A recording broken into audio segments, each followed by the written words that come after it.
오늘 5월 7일 영성심리의 눈으로 읽는 우리 요한복음 강의 시작합니다.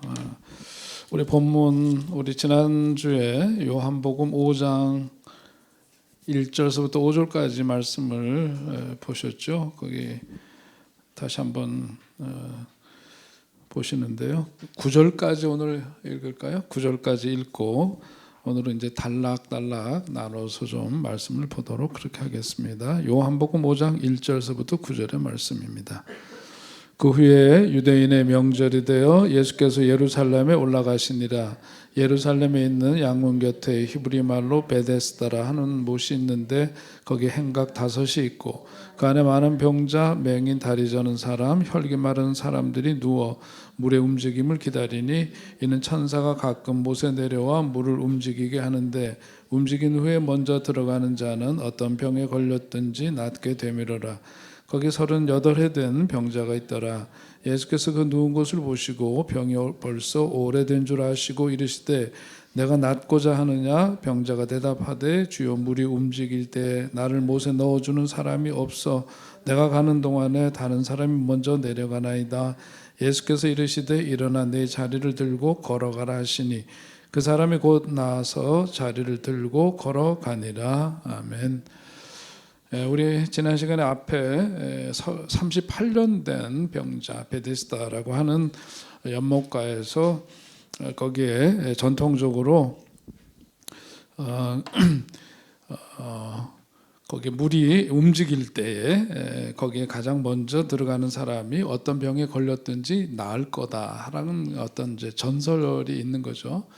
그래서 거기에서 병 낫기를 원하는 가운데 거기서 있는 그 38년 된 병자에 대한 이야기. 우리 지난주에 말씀 보면서 우리가 살아가면서 어떤 육신적인 어떤 질병도 있고 정신적인 질병, 정신적인 어떤 그런 스트레스 이런 것을 우리가 살면서 경험하게 되는데 오늘 38년 된 병자의 모습을 보니까 그럼에도 불구하고 오늘 그 자리에서 계속해서 그 사람이 지금 연못가에 있는 이유가 뭐예요? 베데스다에 있는 그 병자가 그 연못가에서 있는 이유가 뭐죠? 낫기를 원하는 겁니다. 몇 년 됐대요? 38년이에요.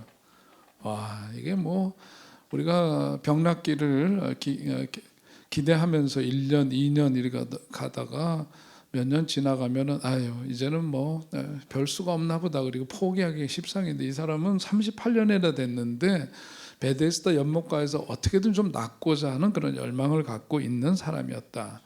그것은 다시 말해서 그가 육신의 어떤 그 질병을 안고 있는 사람이지만 사람들도 보통 육신적인 질병과 더불어서 어떤 그 정신적인 스트레스를 겪게 되면은 자기 힘을 발하기가 어려운데 오늘 이 사람은 보니까 그런 열악함 속에서도 뭔가 살아가려고 하는 병 낫기를 원하는 내적인 뭐가 있었다고 봐요?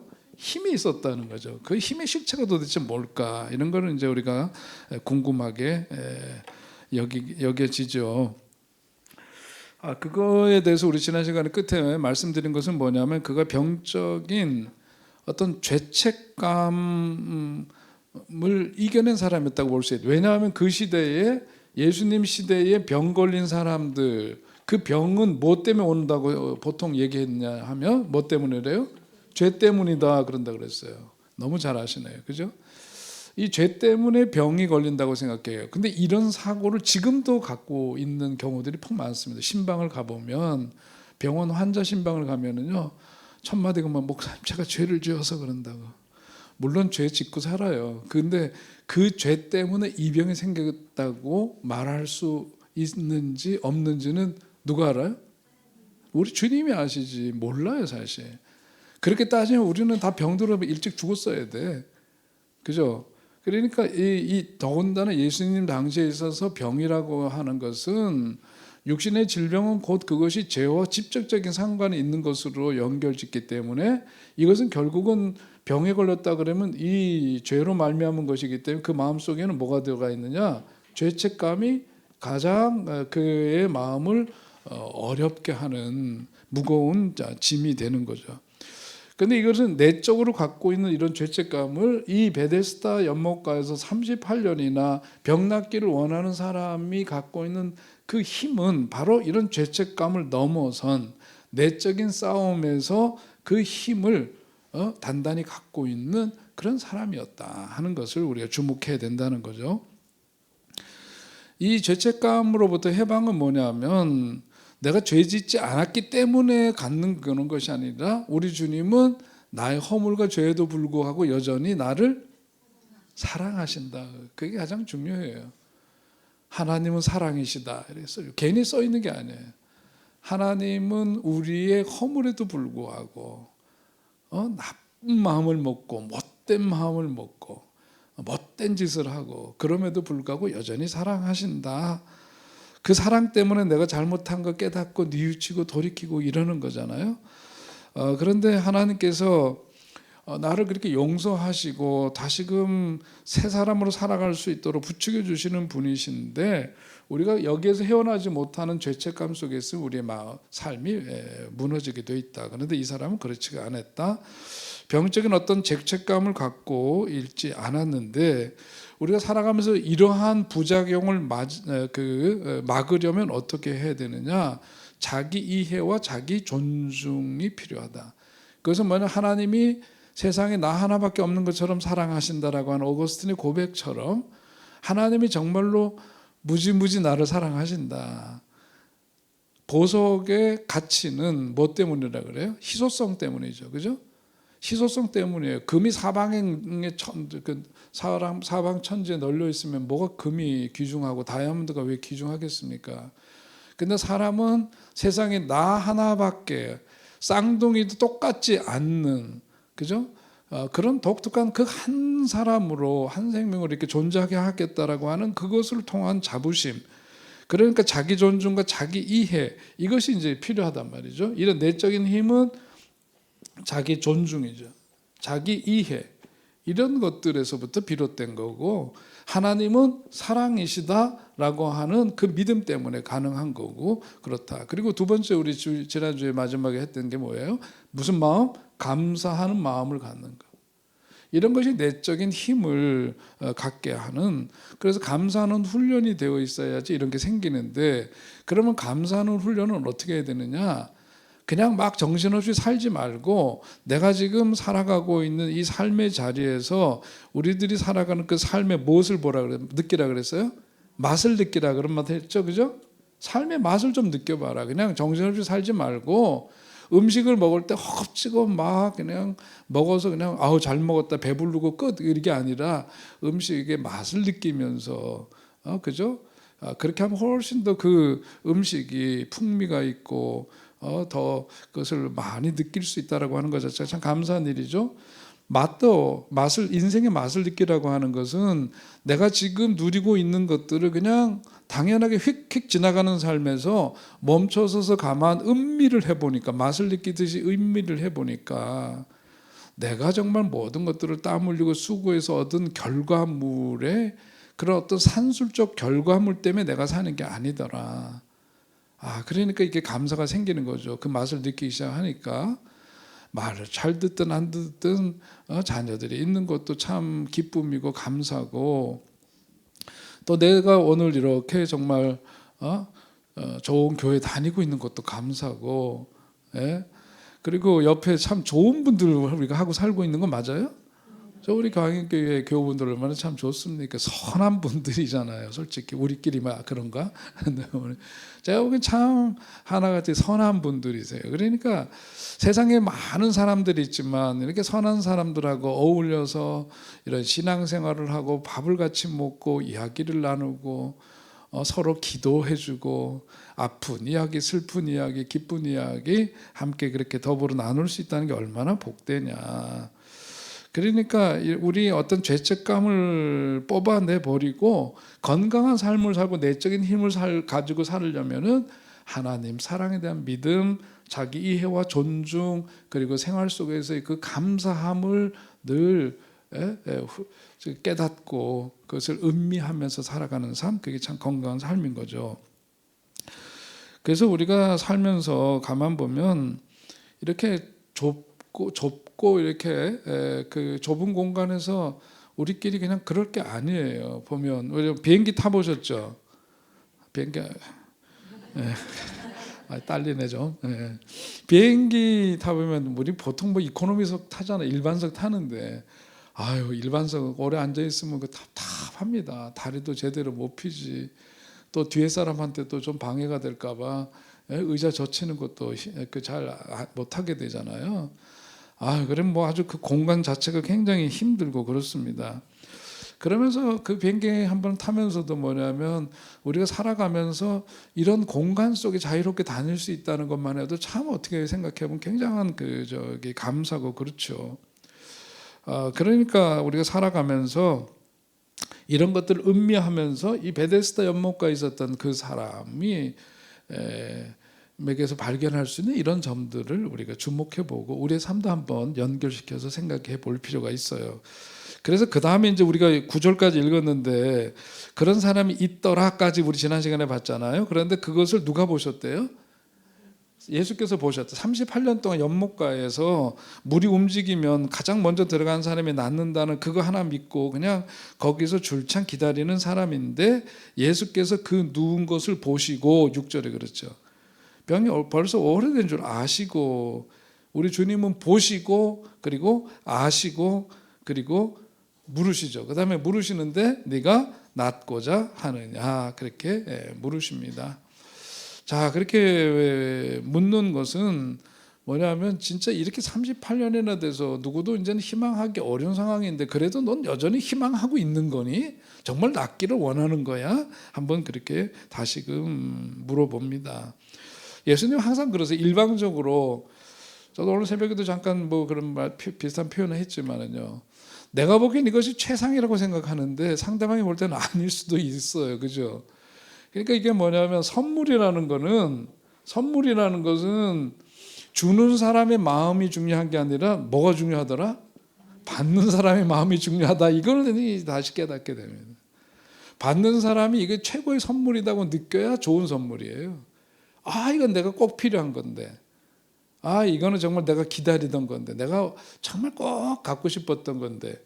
그래서 받을 때 이게 진짜 선물이 되는 건데 값은 허름하지만 내가 바라는 것은 A인데 내가 보기에는 이게 지금 가장 주목하고 사람들이 보편적으로 가장 많이 갖고 싶어하고 이게 가장 비싸기도 하고 그런데 큰 맘 먹고 가지고 이걸 줬는데 받는 사람이 시큰둥해. 기분 좋아 안 좋아요? 기분 뻥찌죠? 요즘 전문 용어로 뻥찐다 그래요. 이게 뭐지 이렇게 되는. 마찬가지로 예수님은 꼭 그걸 확인하시는 거예요. 너가 정말 네가 병 낫는 게 너한테 있어서 최고의 선물이 될 수 있겠니? 물어보는 거죠. 근데 거기에 대해 베데스다 연못가에 있는 병자는 뭐라고 답하는 거예요? Yes 하는 거죠. 나 병 낫고 싶어요. 그 얘기를 분명히 하는 거예요. 그랬더니 예수님께서 거기에 따른 반응을 하시는 거죠. 일어나 내 자리를 들고 걸어가라. 그랬더니 진짜로 그 병이 38년 동안 정말 낫기를 원했지만 치료되지 못했던 그 병이 낫게 되었다. 오늘 성경 참 기가 막히게 기쁜 이야기를 우리에게 전해주고 있습니다. 자, 여기서 우리들이 주목하게 영성심리의 눈으로 이제 이 사건을 다시 한번 이렇게 들여다보면 자, 어떻게 됩니까? 이 사람이 갖고 있는 질병이라고 하는 것은 육신의 질병이기도 하지만 정신적인 데서 오는 그런 것일 수도 있는데 이렇게 이겨내고 버티고 기다렸던 사람이잖아요. 자, 그런데 오늘 보니까 네가 낫고자 하느냐 했을 때 쭈삣거리지 않고 즉각적으로 뭐라 그랬어요? 내가 낫기를 원한다 그랬습니다. 자기 마음의 것을 뭐라 그래? 감정을 어떻게 했다? 표현을 했다. 이게 중요해요. 자기 감정을 표현한 거예요.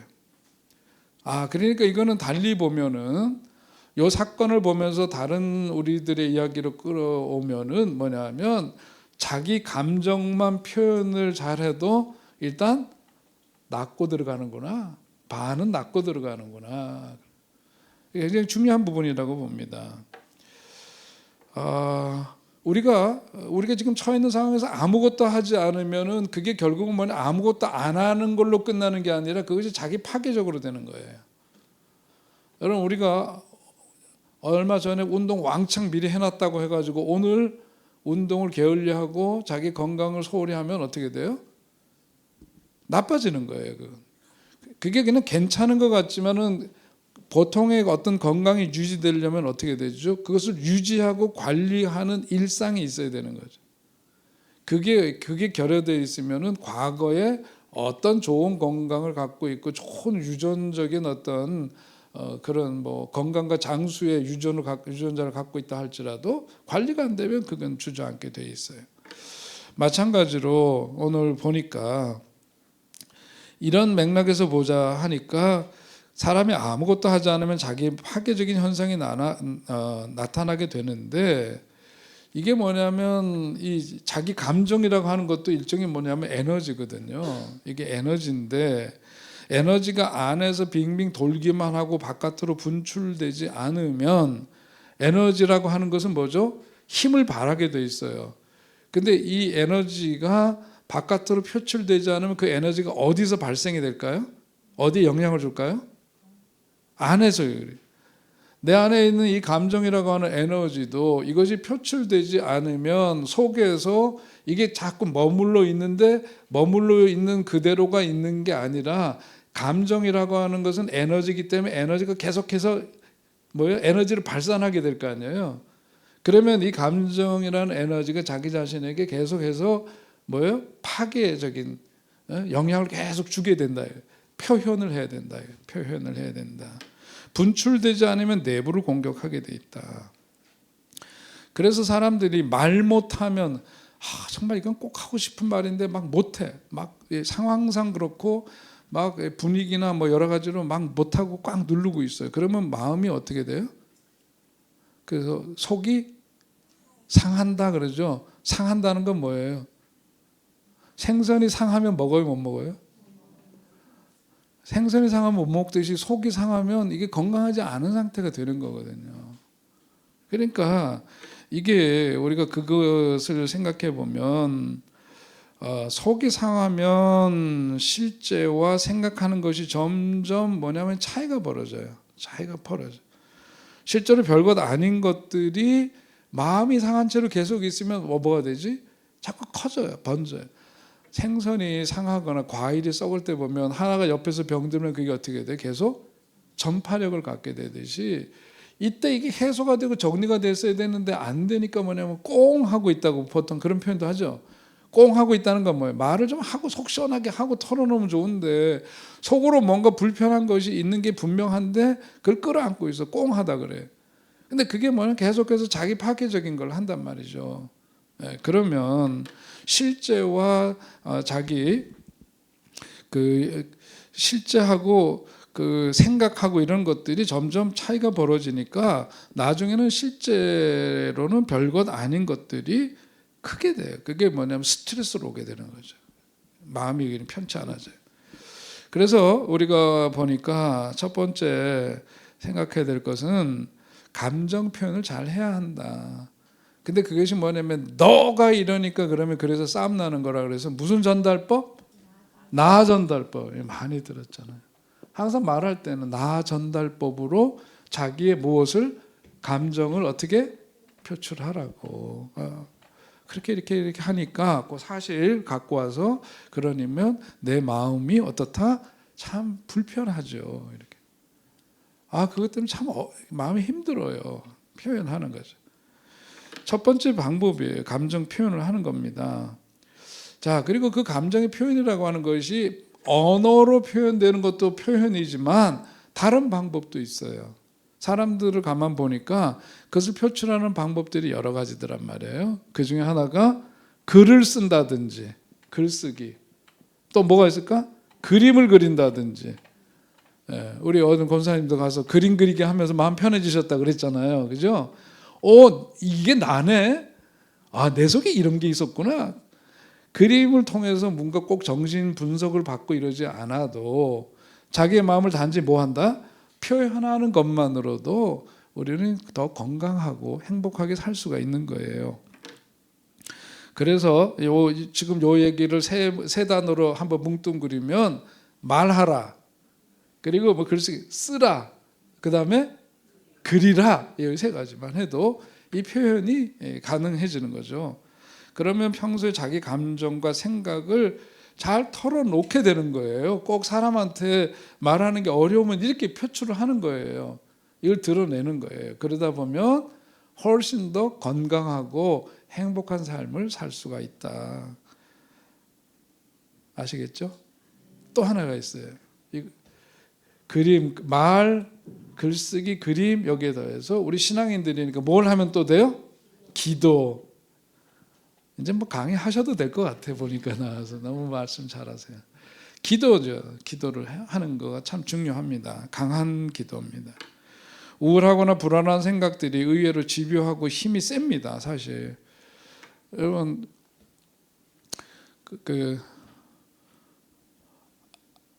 입술에 30초가 가슴에 몇 년 된대요?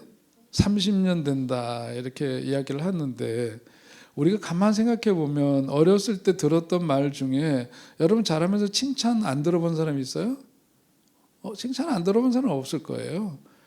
칭찬도 많이 들었지만 어쩌다 듣는 비난, 어쩌다 듣는 자기의 마음을 상하게 했던 말, 어느 쪽이 오래 가는가요?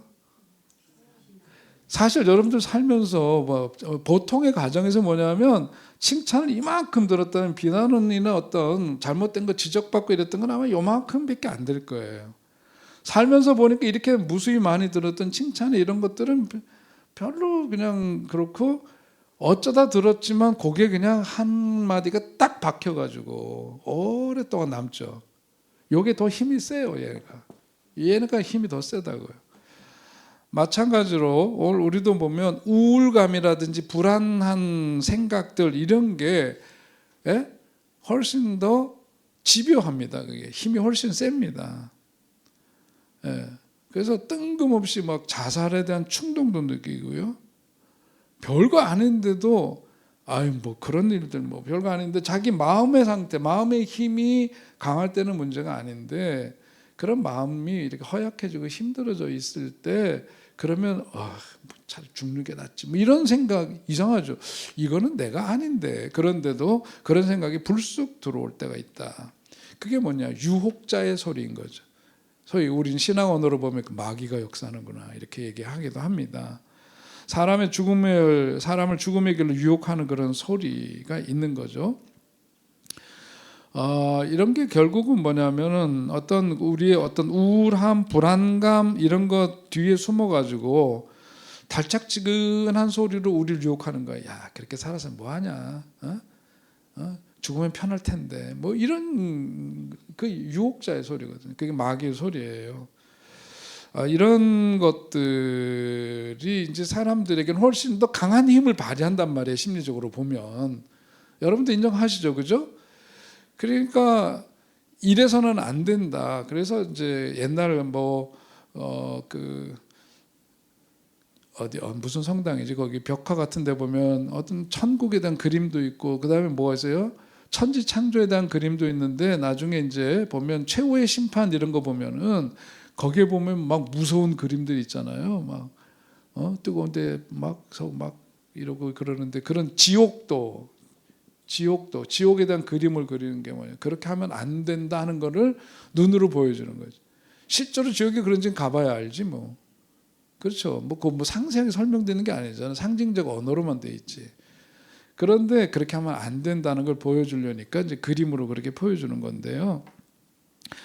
아무튼 오늘 이 사람이 베데스다 연못가에 있었던 38년 된 병자는 앞에서 보았던 이런 내적인 힘 때문이고 그리고 예수님이 물었을 때 자신의 분명한 뜻과 마음을 어떻게 보여주었기 때문이다. 보여주고 표출했고 표현했기 때문에 주님께서는 그걸 확인하시고 그 다음에 그로 하여금 완전한 병낫기로 응답해 주시는 거죠. 그러니까 우리가 살아가면서 이런 게 중요한 거예요. 항상 뭐냐면 이 악한 마귀의 역사, 유혹자의 소리가 훨씬 더 우리에게 친근하게 다가오고 더 집요하고 더 힘을 발휘하고 그래요. 근데 우리는 그게 아니라 하나님이 주시는 말씀 속에서 끊임없이 이 소리에 귀를 기울이는 게 아니라 말씀을 통해서 우리를 격려하시고 선한 길로 인도해 주시고 우리에게 용기 주시고 우리의 삶을 붙돋아 주시는 하나님의 말씀의 소리에 더 귀를 기울이는 우리가 되어야 할 줄로 믿습니다. 그래서 베데스다 연못가의 사람은 그렇게 해서 예수님으로 인해서 완전한 병낫기가 이루어지게 되었습니다. 자, 그 다음에 우리 이제 뒤에 있는 말씀요. 9절까지 아까 읽으셨는데 10절서부터 18절까지의 말씀을 한번 다시 이어지는 말씀 읽겠습니다. 이날은 안식일이니 유대인들이 병 나은 사람에게 이르되 안식일인데 내가 자리를 들고 가는 것이 옳지 아니하니라. 대답하되 나를 낫게 한 그가 자리를 들고 걸어가라 하더라 하니 그들이 묻되 너에게 자리를 들고 걸어가라 한 사람이 누구냐 하되 고침을 받은 사람은 그가 누구인지 알지 못하니 이는 거기 사람이 많음으로 예수께서 이미 피하셨습니다. 그 후에 예수께서 성전에서 그 사람을 만나 이르시되 보라 내가 나았으니 더 심한 것이 생기지 않게 다시는 죄를 범하지 말라 하시니 그 사람이 유대인들에게 가서 자기를 고친 이는 예수라 하니라. 그러므로 안식일에 이러한 일을 행하신다 하여 유대인들이 예수를 박해하게 된지라. 예수께서 그들에게 이르시되 내 아버지께서 이제까지 일하시니 나도 일한다 하시매 유대인들이 이로 말미암아 더욱 예수를 죽이고자 하니 안식일을 범할 뿐만 아니라 하나님을 자기의 친아버지라 하여 자기를 하나님과 동등으로 삼으심이라라. 아멘. 네. 자, 여기 말씀을 보면 여기 등장하는 사람들이 있어요. 38년 된 병자가 고침을 받았다. 어떻게 해야 되나요? 그 다음에 본인은 뭐 지금 말할 것도 없이 내 병을 고쳐준 분은 예수님이시다 그러면 자랑하면서 막 그것에 대해서 감사하고 사람들한테 널리 이 일을 알리고 싶어하고 그 소리를 들은 사람들의 마음은 어떠해야 됐을까요? 가장 자연스러운 반응이 뭐여야 돼요? 축하해 줘야 되는 거죠. 축하죠. 어쩜 너 얼마나 잘 됐니? 어쩜 너 38년 동안 그렇게 고생해도 그렇게 낫지를 못하고 그렇게 고생했는데 아이고야 너 걷는 모습을 보니까 정말 내가 내 마음이 얼마나 기쁜지 모르겠다. 그러면서 자기 주머니 털어서라도 뭐라도 해주고 싶고 그러지 않을까요? 아닌가요? 네, 그렇죠. 야 이거 축하해 주려고 어디 가서 뭐라도 케이크라도 사다가 죽고 싶고 막 그럴 거 아니겠어요? 그런데 오늘 성경에 나오는 그 이야기는 이날은 안식일이니 이게 또 뭐야? 안식일이니 여기서부터 심상치가 않아요. 그들이 유대인들이 병난 사람에게 이르되 안식일인데 네가 자리를 들고 가는 것이 옳지 아니하니라. 아이고 주여.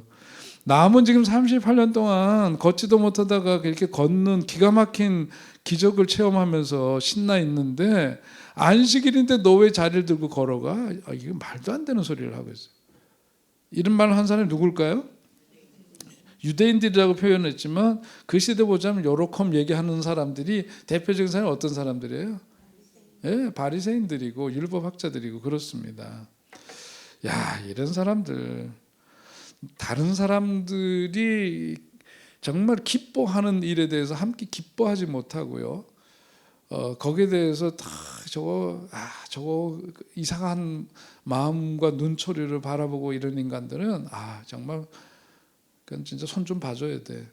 내가 손 볼 수는 없으니까 하나님 봐주시면 좋겠는데 하나님 또 안 그러시더라고 보면.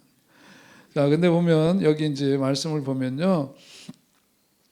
자, 어떤 생각을 먼저 하게 되느냐 하면은 이 사람들이 유대인들 가운데에서 안식일인데 이렇게 병 낫고 가는 것을 보고서 안식일인데 너 이렇게 하는 거 옳지 않다 그러는 걸로 보면 이 사람은 철저하게 어떤 사람들이냐면 율법을 철저하게 지키는 사람이라고 볼 수 있죠. 다른 사람의 기쁨보다 더 중요한 게 그 사람에게 있어서는 하나님의 율법이에요. 율법을 잘 지키는 것이 최고의 가치 있는 일이고 그것보다 더 중요한 일이 없어요. 다른 사람들이 기뻐하건 말건 그런 거는 전혀 상관이 없이 그렇게 길들여져 있고 그런 의식을 갖고 있는 사람입니다. 자, 이런 거는 소위 말해서 객관성을 잃고 있는 거라고 볼 수 있을 거예요. 그죠? 이런 것들을 있는 그대로 볼 수 있는 어떤 눈이 없어요. 객관성이 결여돼 있어요. 기본적으로. 어떤 마음의 감정, 다른 사람들에 대한 동정, 다른 사람들의 아픔을 공감하는 능력 이런 게 없는 거죠. 자, 이런 사람들이 이성적인 판단을 하지 못하고 이렇게 되면 이게 이제 문제가 되는 거예요. 오늘 우리 사회가 지금 안고 있는 것도 뭐냐면 굉장히 지극히 그전에 항상 사회 무슨 슬로건처럼 하는 게 있어요. 무슨 사회? 어떤 사회가 좋냐? 상식이 통하는 사회. 이런 얘기 많이 했었죠. 그죠? 왜냐하면 비상식적인 일들이 너무 상식처럼 일어나는 그런 사회는 건강하지 못하니까 상식이 통하는 사회. 요즘 뭐예요? 법 문제가 지금 계속 대두가 되죠. 법은 누구에게나 뭐 해야 된다? 평등해야 된다. 이것이 가장 기본적인 공리예요. 기본적인 전제죠. 우리가 살아가는 인간사 속에 민주주의의 가장 기본적인 원칙이에요. 동등하게 적용되어야 한다. 안 그러는 거거든요. 이런 게.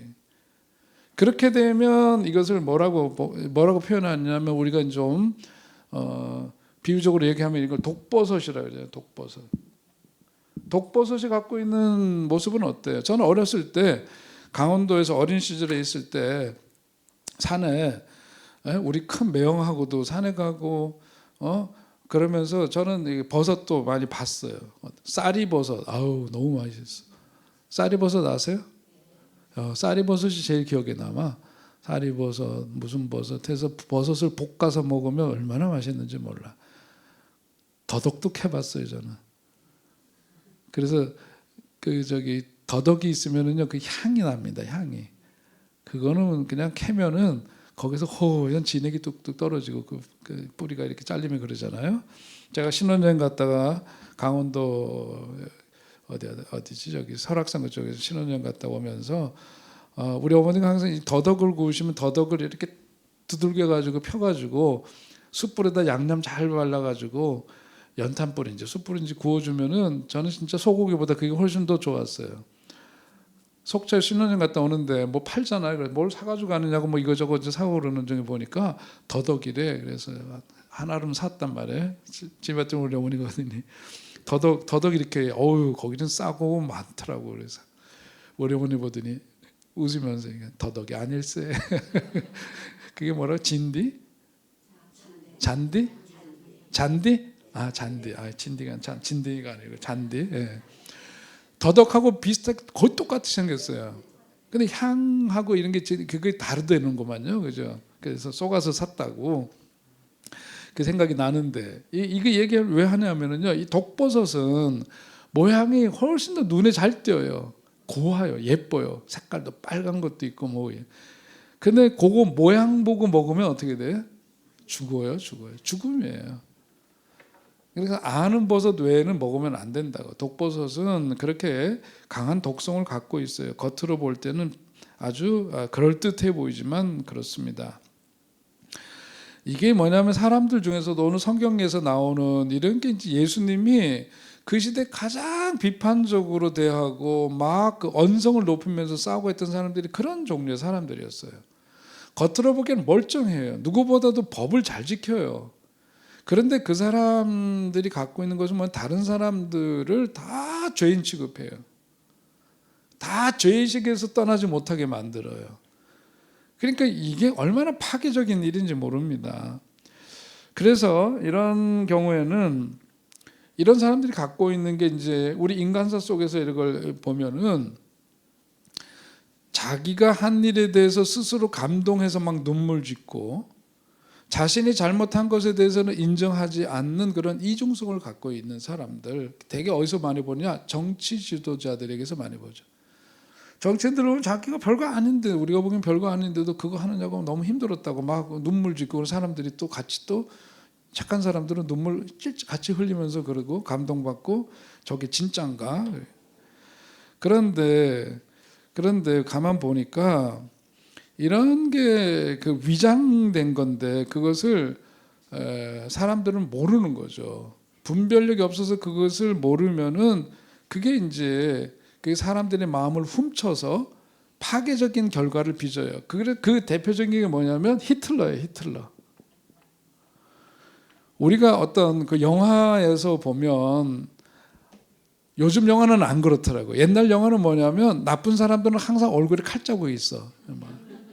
그 일단 인상이 험하게 생겼어야 돼. 그리고 주인공은 항상 잘생겼어. 피부도 곱고. 그런데 요즘 세상 살아보니까 그래야 안 그래요?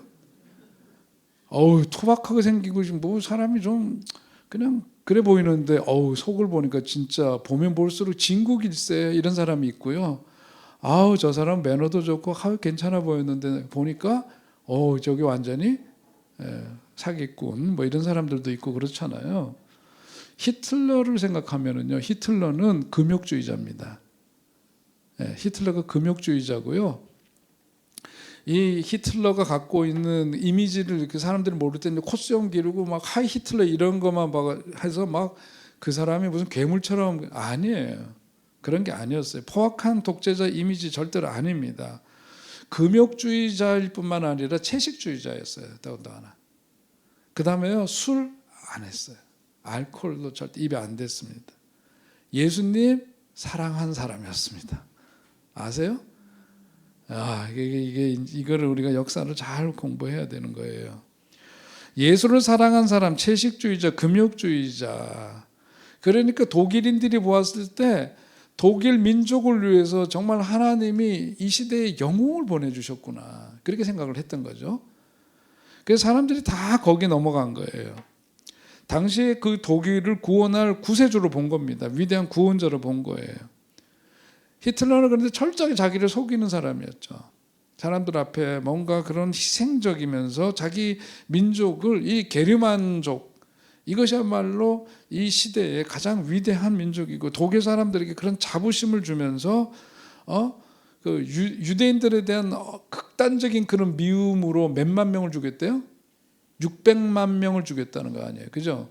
그게 홀로코스트예요. 600만 명을 죽였다는 거. 우리가 숫자를 600만이지 600만이라는 그 인간 한 사람 한 사람이 하나님이 주신 귀하고도 귀한 생명이고 그들에게는 사랑하는 사람들도 있었을 거고, 그런데 600만 명이 죽임을 당했단 말이죠. 그런데 이 히틀러가 보여주는 모습 속에서 그냥 사람으로 보면 멀쩡해 보이는 거예요. 멀쩡해 보이지만 그러한 역사를 일으켰습니다. 그런 역사를 일으켰는데 사람들이 그거를 직시하지 못하니까 진심 어린 어떤 그런 모습으로 그걸 본 거죠. 그래서 지성인들을 포함해 가지고 심지어는 독일 교회도 고백교회를 제외하고는 다 히틀러에 대해서 지지하고 박수를 보내고 거기를 따르고 그랬던 거죠. 이런 거를 우리들이 잘 보아야 해요. 그래서 지금 시대를 살아가면서도 겉으로 보이는 모습이 다가 아니다. 겉으로 보이는 모습이 다가 아니다. 역사를 오늘 이제 이 얘기를 하는 이유는 뭐냐면 우리가 히틀러 얘기하니까 현실적으로 다가오잖아요. 그런데 이게 거슬러 올라가면 예수님 시대에 이렇게 겉으로 보기에는 굉장히 잘 포장되어져 있는 사람들이 있었다는 거죠. 하나님 말씀을 무엇보다도 얼마나 철저하게 지키는지, 38년 된 병자가 병을 낫고 자기가 앉아있던 자리를 들고 가는 거 보고도 뭘 따지느냐면 율법을 지켰느냐 안 지켰느냐 이걸 따질 정도로 철저한 사람들이었다, 그 얘기잖아요. 그게 바로 과거의 시대에 이런 존재들이 있었는데 그게 바로 바리새인들이었고 율법 학자들이었다. 성경은 그것을 우리들에게 얘기해 주고 있는 겁니다. 율법이라고 하는 것은, 율법을 우리들에게 주셨을 때 하나님의 뜻은, 마음은 어떤 걸까? 우리가 살아가면서 보니까 죄로 말미암아 우리들 속에, 심령 속에 뭐냐면 악한 본성들이 있단 말이에요. 그죠? 그러니까 율법이라고 하는 것은 뭐냐면 그런 본성대로 살아가서는 안 된다는 것을 일깨워주는 일종의 지침이에요. 최소한도 이 10가지 계명, 이거부터 인간사 속에서 너희들이 하나의 민족 공동체를 이루고 사람 살아가는 세상 속에서는 최소한도 이거는 지키고 살아라 그거죠. 그 다음에 거기에 따라서 파생되는 여러 이제 법들이 나왔잖아요. 그게 이제 모세 오경에 나오는 말씀들이잖아요. 그렇게 해서 우리들이 그런 악한 본성으로 인해서 가기 쉬운 것들을 제어할 수 있도록 통제하기 위해서 율법을 주셨어요. 우리 부모님이지만은 출애굽 여정에서 보니까 그 벌판 광야길 걸어가고 그러는데 자꾸 뒤처지고 먹을 것 뭐 만나 메추라기를 주었다고는 하지만은 다 어떤 생산성이 없는 존재들이단 말이죠. 그러니까 어떻게 돼? 애들이나 어른들을 홀대하게 돼 있어요. 그런데 뭐냐면 계명으로 딱 주는 거죠. 율법이 그거 아니에요? 내 부모를 공경하라. 네가 인간으로 살려면 하나님과의 관계 속에서 지켜야 될 법도 네 가지가 있지만 인간사 속에서 네가 지켜야 될 가장 첫 번째 말씀은 계명은 뭐다? 부모님을 공경하라 그거잖아요. 그래서 우리로 하여금 내 안에 어떤 악한 자아를 통제하기 위해서 주신 게 바로 율법이에요. 그러면서 이 율법이라고 하는 것은 우리가 건강한 삶을 살기 위해서는 건강한 삶을 살아가기 위한 수칙을 지켜야 되듯이 인간이 인간다움을 유지하고 살아가고 하나님의 사람답게 살아가려면은 이 율법이라고 하는 이 수칙을 잘 지키면서 살아야 한다. 그런데 그게 원래 뜻인데 나중에는 본말이 전도가 돼서 바리새인들이나 율법학자들은 뭐냐면 하나님은 이렇게 해서 인간다운 삶을 살아가라고 주신 건데 거꾸로 말하면은 율법이라고 하는 틀 속에 사람을 가두어버리는 결과를 초래했단 말이죠. 예? 결과적으로는 그렇게 돼버리고 말았어요. 그러니까 이런 거로는 절대로 안 된다. 율법으로부터 다른 사람들을 정신적인 감옥에 가두는 거는 그게 진짜 범죄 행위다. 그걸 하지 말아라. 그거를 얘기하는 거죠. 자, 그러면서 예수님께서 그런 사람들에게 이제 답을 하시는 거예요. 그 사람은 자기를 고친 사람이 예수다. 그리고 자기가 이제 병 낫게 되어서 살게 된 것을 기뻐하면서 살아가고 예수님은 그에게 아까 앞에서 얘기했던 것처럼 평상시에도 어떤 죄의 문제로 병에 걸렸다고 생각하는 그런 기본 의식들이 있으니까 이 사람이 그렇게 된 것에 어떤 뭔가가 있을 수도 있지만은 병이 걸리고 혹시 살아가면서 그렇더라도 그런 의식을 갖고 살지 말고 그러려면 뭐냐? 네가 평소에 죄 짓지 말고 그렇게 잘 살려무나 이렇게 얘기를 하십니다. 자, 그런데 안식일에 이 일을 행한 것으로 인해서 유대인들이 예수를 박해하게 되었다. 예수님은 이렇게 당신이 하신 일이 하나님이 일하시기 때문에 나도 일한다. 하나님이 안식일에도 불구하고 생명을 구하는 일을 위해서 하나님이 주저하시는 법이 없듯이 나도 그렇다 그 얘기를 하니까 이게 이제 사람들 유대인들에게는 이 법을 우선으로 따지는 사람들에 보니까 이건 뭐에 해당되느냐? 신성모독죄에 해당이 또 되는 거예요. 그죠? 그러면서 이제 앞으로도 나오는 이야기 속에 보면 바리새인들이나 율법학자들이 예수님이 행하신 그런 것에 대해서 시비를 거는 이야기, 예수님이 그 누구보다도 이렇게 사람들에게 악영향을 끼치고 율법이라고 하는 감옥 속에서 살아가도록 만드는 범죄 행위에 대해서 아주 심하게 꾸짖는 이야기, 그게 이제 복음서에 많은 부분 담겨져 있는 겁니다. 자, 그 다음에 이제 나오는 이야기는요, 오늘 19절서부터 뒤에 나오는 말씀 22절까지 우선 보실까요? 22절까지 19절부터 22절 읽습니다. 시작. 그러므로 예수께서 그들에게 이르시되 내가 진실로 진실로 너희에게 이르노니 아들이 아버지께서 하시는 일을 보지 않고는 아무것도 스스로 할 수 없나니 아버지께서 행하시는 그것을 아들도 그와 같이 행하느니라. 아버지께서 아들을 사랑하사 자기가 행하시는 것을 다 아들에게 보이시고 또 그보다 더 큰 일을 보이사 너희로 놀랍게 여기게 하시리라. 아버지께서 죽은 자들을 일으켜 살리심 같이 아들도 자기가 원하는 자들을 살리느니라. 아버지께서 아무도 심판하지 아니하시고 심판을 다 아들에게 맡기셨으니. 아멘. 네. 우리가 이제 이어지는 말씀 속에서 이렇게 보면은요, 예수님 이제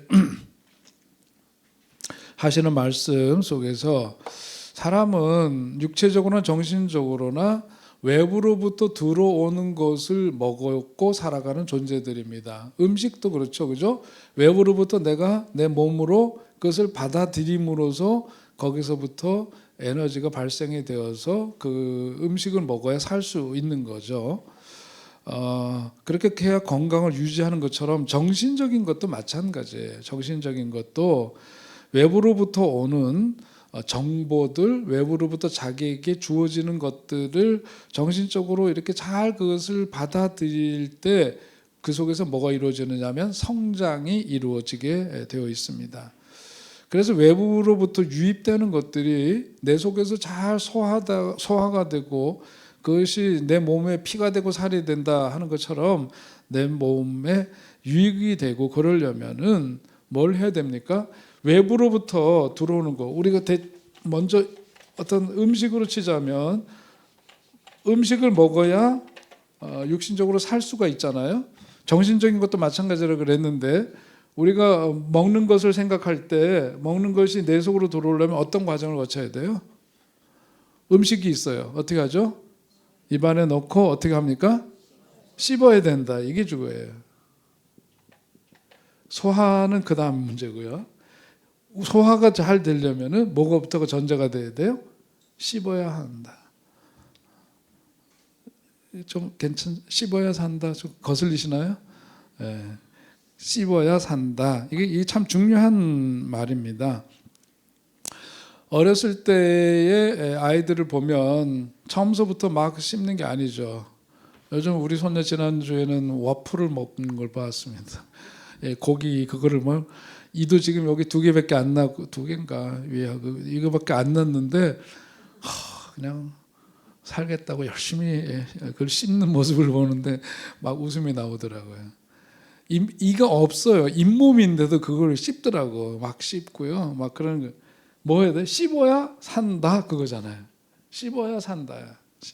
이게 참 중요합니다. 어렸을 때는 처음에는 뭐부터 먹어요? 예? 우유, 분유, 엄마 젖을 먹고 그러지만 좀 지나면 뭘 먹죠? 이유식을 하게 되고 이유식을 통해서 이제 점점 그것이 이제 원만하게 삼킬 수 있는 점점 씹기 연습을 시키는 거잖아요. 그러다가 이가 나고 그러면 그것을 잘 씹어서 삼켜야 그것이 소화가 되는 거죠. 씹어야 된다. 자, 이래야 건강한 것처럼 외부에서 들어오는 것을 우리가 잘 씹어야 되는데 이게 단지 음식만 얘기하는 게 아니라 정신적인 것, 우리가 보이지 않는 나를 향해서 주어지는 유입되는 것들에 대해서 다 뭐 해야 된다? 씹어야 된다. 그 얘기예요. 오늘도 성경 말씀을 새로운 눈으로 영성심의 눈으로 읽는 작업을 하잖아요. 근데 이것을 그냥 지식적으로 내 머릿속에 마음속에 쌓아두는 것만 아니라 그게 내 거가 되려면 뭘 해야 돼요? 씹어야 된다 이거죠. 그것을 자꾸 이렇게 음미해보고 이해가 되고 그게 또 내 문제이기도 했네 이러면서 이제 그렇게 하면 그거 소화가 되는 과정이죠. 이건 좀 이해가 되지는 않네. 그게 뭐냐면 씹다 보면 이렇게 자꾸 딱딱하게 안 씹히는 부분도 있잖아요. 그러면 뱉어버리기도 하고 또 그것을 끝까지 씹어서 삼키기도 하고 뭐 그런 것처럼 바깥에서 유입되는 것을 그냥 꿀떡꿀떡 삼키는 게 아니라 씹는 과정을 통해서 내 몸의 일부가 되고 내 몸의 에너지원이 될 수 있도록 이렇게 만드는 과정이 필요하다 그거죠. 그래서 그것은 일컬어서 이제 심리용어로는 뭐냐면 치아 공격성이라고 합니다. dental aggression. 치아 공격성 이렇게 이제 한자로 표현하는데요. 그건 뭐 다른 게 아니에요. 잘 씹어야 된다. 음식만이 아니라 다른 사람들의 생각, 다른 사람들의 주장, 다른 사람들이 말하는 것들 이런 것들을 그 사람이 얘기하면 무조건 믿는 게 아니라 어떻게 된다고요? 씹어요. 자기 것으로 소화를 해내서 내 생각과 내 것으로 그것들을 이렇게 잘 소화해 내어야 한다 그런 얘기죠. 그렇지 않으면 어떻게 되느냐? 음식을 씹지 않고 그냥 뭐든지 꿀떡꿀떡 삼켰어요. 어떻게 되죠? 체합니다. 배탈이 나요. 배탈이 나고 체하죠. 심리적으로도 마찬가지로 바깥에서 누군가 하는 말을 그냥 그대로 듣고 그러면은 그게 그냥 상처가 되고 아픔이 되고 뭐 그게 진짠가 보다 하고 믿게 되면서부터 이런 사람들한테 히틀러처럼 이런 놈들한테 걸리면은 완전히 그냥 이게 뭐냐면 종교 사기꾼들도 마찬가지죠. 정광훈인가 하는 사람은 대선에 나갈 이미 법 자격이 없는 사람이에요. 법적으로 자격이 상실된 사람인데 자기 대통령 선거에 나간다고 그러죠. 그러면서 뭘 걷어? 헌금 걷더라고. 뉴스에 보니까 가장 기쁜 시간입니다. 비 오는 날인데 가장 기쁜 시간 무슨 시간? 헌금 시간 그랬더니 그 와중에 돈 걷더라고. 보니까 야 이게 완전 사기꾼이지 내가 보기에는. 여러분 이건 너무 명백하기 때문에 이런 걸 분별 못할 정도가 되면 안 되죠. 아무튼 이게 뭐냐면 씹어야 돼요. 남들이 하는 얘기라고 다 옳은 게 아니에요. 그것을 내 것으로 소화하는 과정이 꼭 필요하다. 그렇게 되지 않으면 배탈이 나고 그것이 언어적인 것이든 외부에서 유입되는 이런 것들이 배탈이 나면 정신적으로는 그것을 뭐라 그러냐면 신경증이라고 얘기를 해요. 신경증. 심리적으로 탈이 난 겁니다. 그러니까 그렇게 된 거죠. 자, 그래서 심리학자 펄스라는 분이 이런 얘기를 했어요. 치아의 공격성을 제지당하면 권위자의 행동이나 가치관을 무비판적으로 받아들이게 된다. 그러면 외부에서 유입된 가치관은 자기 것으로 동화되지 못한 채 남아있으면서 행복이나 사고 방식에 악영향을 끼치는 좋지 않은 결과를 초래하게 된다. 이것을 내사라고 한다. 그래서 인트로젝션이라고 그래요. 내사. 자, 오늘 심리 용어 몇 가지 나왔어요. 그죠? 치아 공격성이라고 하는 거 나왔고요. 우리 내사도 사실 전에 다 공부한 건데 다시금 이제 기억을 상기시키고 끌어오면은요. 아까 얘기했던 것처럼 씹는 과정이 없이 특별히 지도자, 뭐 정치 지도자가 됐든 종교 지도자가 됐든 어떤 그 자기 삶에 영향을 끼치는 권위자들이 있죠. 부모님일 수도 있고요. 선생님일 수도 있고 그 대상이 여러 가지일 수 있는데 이것이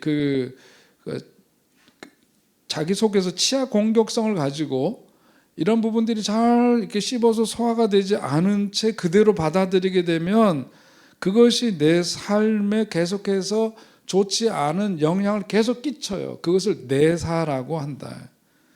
내사라고 하는데 이것은 달리 쉽게 표현하면 뭐냐면 내 속에서 내가 아닌 내가 내 안에서 주인 노릇하는 겁니다. 예? 외부에서 권위자, 그 선생님일 수도 있고 또 어렸을 때 부모님일 수도 있고 종교 지도자일 수도 있고 등등 아까 얘기했죠. 거기에서도 이 씹는 과정이 없이 그대로 그것을 받아들이고 마음속에 차곡차곡 쌓아두고 그 말씀이 자기 삶 속에서 계속해서 그것이 영향을 끼치는데 그러다 보니까 내 삶의 주인이 나로 살아야 되는데 내가 아니라 여기서 주어진 이것이 내 삶을 지배하게 된단 말이죠. 그걸 내사라고 하는 거예요. 어렸을 때 우리 부모에게도 많이 들었던 여성들이 가장 많이 들었던 말 중에 하나가 여자는 뭐 해야 된다? 안 들어보신 건강한 분들이시구나. 여자는 조신해야 된다. 그러죠. 남자는 뭐 해야 된다? 용감해야 된다. 세야 된다. 남자는 울면 안 된다. 남자는 살면서 딱 3번 울어야 된대나? 아, 나 이렇게 눈물이 많아. 뭐야 그럼 나는 남자가 아닌가? 나는 눈물 많으면 남자가 아닌 거야 그러면? 우리가 그런 게 이제 우리 속에 계속해서 의식의 지배를 한단 말이에요. 이게 내사예요. 착하게 굴어라. 교회 다니면 제일 많이 듣는 거예요. 어렸을 때. 착하게 굴어라. 순종해라. 어디 가서 겸손해라. 튀지 말아라. 이런 얘기들요. 그죠? 모든 사람에게 인정받아야 된다. 모든 사람이 어떻게 인정을 받아요? 아유, 그거는 그렇게 하면은 그 병 들어요. 안 돼요. 어떻게 모든 사람에게 다 인정받습니까? 심리적으로 어떤 답답함과 주눅들림을 가지게 하는 말들이에요. 이게 이런 말들이 묶여서 사는 거예요. 뭔가 이렇게 탁 자유롭게 하나님이 내게 허락하신 그런 것들을 마음껏 좀 누리면서 참 자유롭고 행복하게 살아야 되는데 그래서 예수 믿으면서 예수님 믿고 우리들에게 얻게 된 게 뭡니까? 뭘 얻게 된 거예요? 기쁨을 얻게 되고 자유를 얻게 되고 해방감을, 죄로부터 있었던 이런 죄책감이 아니라 주님의 용서하심을 통해서 누리게 되는 어떤 자유와 해방, 이런 것을 누리면서 정말 기쁘고 행복하게 살아야 되는데, 예수 잘 믿으면 잘 믿을수록 뭐냐면 너무 심각하고 어두워. 그게 뭐냐면 아까 했던 이거랑 같은 거예요. 법에 매여서 법이라고 하는 감옥 속에 갇혀져 있는 거예요. 그러니까 예수 믿어서 자유롭고 행복하고 기쁘고 신나고 그러는 게 아니라 어두워요. 하나님의 마음을 내가 또 어떻게 건드리거나 어렵게 한 건 아닌가? 하나님의 말씀에서 내가 위배된 건 없는가? 거기에 계속 전전긍긍하면서 살면 신앙생활이 재미가 없지. 구속이지. 그렇게 되면 안 된다. 그래서 내사에 짓눌린 사람을 일컬어 성경에 보면은 예수님이 병을 고쳐준 이들 가운데에서 손 마른 사람이 있죠. 손이 오그라든 사람이 있어요. 그죠? 손은 원래 어떻게 돼 있어야 돼요? 펴질 수 있어야 돼요. 오그릴 수도 있지만 펼 수 있어야 제 기능을 하는 건데, 손이 말라버린 사람, 오그라든 사람을 예수님은 고치시죠. 그걸 달리 얘기하면 뭐냐면 손이 오그라들었다라고 하는 것은 마음이 주눅 들어 있는 거예요. 항상 뭐냐면 우리 주님 주신 은혜가 감사한데 그 은혜에 못 미쳐서 살아가는 내 자신이 항상 부끄럽고 죄송하고, 그래서 이 죄책감 때문에 막 허덕거리고, 그러지 마세요. 그러는 거죠. 그러지 말고 어떻게 하라? 손을 펴듯이 주님께 잘못한 거는 회개하고 뉘우치고, 그러면서 그보다 우리들을 구원과 자유와 해방의 길로 인도해 주신 주님께 감사하면서 행복하게 좀 살아라. 여러분 환히 웃고 지내시기 바랍니다. 성경 공부할수록 그렇구나, 그래서 더 신나고 행복하게 살아야 해요. 자, 우리가 그게 예수님 믿으면서 갖게 된 축복이고 우리가 얻게 된 선물이고 그렇습니다. 바리새인들은 그런 점에서 보니까 심리적인 문제, 내사를 가진 사람들이었다, 그런 얘기죠. 우리가 읽은 말씀에서 보면, 그러니까 다른 사람들을 힘겹게 해요. 역사적으로 보자면 이게 시작은 어떻게 됐느냐면 바벨론 포로기를 지내면서 속으로 내적인 자기 반성의 운동이 일어났어요. 신심운동이 새롭게 일어났어요. 왜냐하면 우리가 이렇게 종살이하고 남의 나라 가가지고 노예생활이 했던 것은 뭐냐면 우리의 뭐 때문이다? 요거 때문이다. 죄 때문인데, 그러니까 우리가 말씀으로 돌아가서 말씀을 잘 지키는 사람으로 살아야 된다, 그런 운동을 일으켰어요. 얼마나 좋은 운동입니까 이게. 그래서 법을 철저하게 지키는 사람들의, 바리새인들의 전통은 바로 여기서부터 기인한 거예요. 좋은 뜻에서부터 시작했는데 나중에 뭐냐면 이것이 다른 사람들을 옥죄이고 진짜 하나님이 주신 말씀의 뜻을 자의적으로 자신들이 더 강화시키면서 감옥 속으로 사람들을 몰아넣는 거예요. 그리고 자기네들은 뭐냐면 이것을 잘 지키는 사람으로서의 위선과 이런 이중성을 가지고 그렇게 사람들을 대했던 거죠. 그것을 예수님은 보시고 꾸짖으시고 잘못됐다고 말씀하신 겁니다. 그러니까 이런 사람들은 원래의 하나님의 뜻과는 다르게 말씀이 계속해서 내사가, 심리적 내사가 갈수록 심해졌던 거죠. 그렇게 된 거예요. 그래서 본인도 불행하고 남들도 그렇게 살게 함으로써 불행을 자초하는 사람이 되었다. 그것은 예수님이 바라시고 원하시는 것은 아니었다. 그 뒤에 나오는 이제 말씀을 보면 주님은 어떤 분이신지 거기서 나오는 거죠. 주님은 뭐냐? 어떤 분이시냐? 행복을 주시는 분이다. 행복을 주시기 위해서 오신 분이다. 자, 그 이야기 23절에서부터 뒤에 나오는 말씀 이어지는데요. 오늘 시간이 되었기 때문에 여기까지만 하도록 하겠습니다. 질문요? 없으시고요. 잠깐 기도하겠습니다. 하나님 아버지, 오늘도 저희들에게 귀한 만남을 주시니 감사합니다. 또 하나님 말씀을 또 우리가 대하면서 또 새로운 깨달음을 얻게 됩니다. 하나님, 우리가 진정으로 주님 안에서 참된 자유와 또 해방감과 기쁨과 은혜를 누리며 살아가는 우리들 다 되게 하여 주시옵소서. 우리가 정말 주님께서 우리들에게 행복한 삶을 선물하시고자 우리들에게 큰 은혜를 베푸셨는데 주의 뜻대로 살지 못하고 우리 스스로가 그 굴레에 묶여서 살아가거나 또 그런 감옥 속에 갇혀져 살아가지 않도록 우리 자신을 다시금 잘 살피게 하시고 주님의 걸어가신 뜻을 쫓아서 오늘도 주님만이 주신 은혜 속에 정말 기쁘게 살아가는, 행복하게 살아가는 그런 우리들 다 되게 하여 주시옵소서. 우리가 주님 앞에 정말 그 38년 된 병자가 고침을 받는 그런 모습처럼 우리도 주님 앞에 우리 자신을 내어놓고 주의 도우심을 구하고 주의 도우심 속에 정말 우리 주님만이 주시는 깊은 은혜 속에 살아가는 우리들 되게 하여 주시옵소서. 다시 만날 때까지 우리들 모두에게 더 크신 은혜와 평강을 주실 줄 믿사옵고 감사드리며 예수님의 이름으로 기도하옵나이다. 아멘. 수고하셨습니다.